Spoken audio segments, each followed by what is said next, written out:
রাহুলকে বাড়ি ফিরিয়ে এনে জিয়া ও ভিক্টরের কুচক্রান্ত সামনে আনলো রাহি। হ্যাঁ বন্ধুরা, আমরা এমনটাই দেখতে পাবো শুধু তোমারই জন্য ধারাবাহিকের আগামী পর্বগুলোতে। রাহুলকে নিয়ে বিদেশে চলে যাওয়ার আগেই রাহি পৌঁছে যায় এয়ারপোর্টে। রাহি রাহুলকে বলে, রাহুল তুমি কেন কাপুরুষের মতো চলে যাচ্ছ? তুমি তো কোনো অন্যায় করনি, তোমাকে ফাঁসানো হয়েছে, তাহলে তুমি কেন এভাবে নিজের দেশ ছেড়ে চলে যাচ্ছ? তুমি যে নির্দোষ সেটা তোমাকে প্রমাণ করতেই হবে রাহুল। এরপর রাহুলের সমস্ত ফ্যানেরা রাহুলকে উৎসাহ দেয়, রাহুলের পাশে দাঁড়ায়। এমনকি কয়েকজন ছোট ছোট ছেলে মেয়ে এসে রাহুলকে অনুপ্রাণিত করে, রাহুলকে উৎসাহ দেয়। শেষমেশ জিয়ার চক্রান্ত ভেস্তে দিয়ে রাহুলকে নিয়ে বাড়ি ফিরে আসে রাহির। এমনকি রাহি প্রেস মিডিয়ার সামনে কথা দেয় যে সকালের মধ্যে রাহুলকে নির্দোষ প্রমাণ করবই। রাহুল বাড়ি ফিরে আসায় বাড়ির সবাই আনন্দে মেতে ওঠে, আর জিয়া ও ভিক্টর তো প্রচণ্ড ভয় পেয়ে যায়। এরপর চৌধুরী বাড়িতে বড় করে রথযাত্রা পালিত হয়। রাহি ও রাহুল দুজনে একসাথে রথের দড়ি টানে।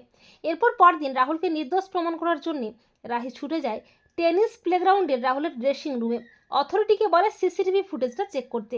ফুটেজে স্পষ্ট দেখা যায় ভিক্টর প্লেয়ারের ছদ্মবেশে রাহুলের ড্রেসটা পাল্টে দিচ্ছে।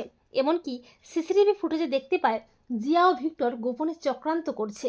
এমনকি জিয়াই অথরিটিকে ফোন করে রাহুলের নামে কমপ্লেন করেছে। রাহি বলে, তার মানে সবটাই জিয়া ও ভিক্টরের চক্রান্ত। এরপর রাহি পুলিশ নিয়ে হাজির হয় ভিক্টর ও জিয়াকে অ্যারেস্ট করাতে।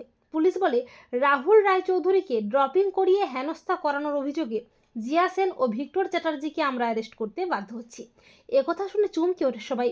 ভিক্টর আমতামতা করে বলে, এসব মিথ্যে, আমাদের নামে যে অভিযোগ এসেছে তার কোনো প্রমাণ কি আপনাদের কাছে আছে? রাহি বলে, প্রমাণ আমার কাছে আছে। এই বলে রাহি ভিক্টর ও জিয়ার কুচক্রান্তের প্রমাণ সবাইকে দেখায়। এরপর রাহুল ভিক্টরকে বেদম ধোলাই দিয়ে পুলিশের হাতে তুলে দেয়। তো বন্ধুরা, তোমরাও এটাই চাও তো যে রাহুলকে বাড়ি ফিরিয়ে এনে জিয়া ও ভিক্টরের কুচক্রান্ত যেন সামনে আনতে পারে রাহি? কমেন্ট করে এক্ষুনি জানিয়ে দাও তোমাদের মতামতটি।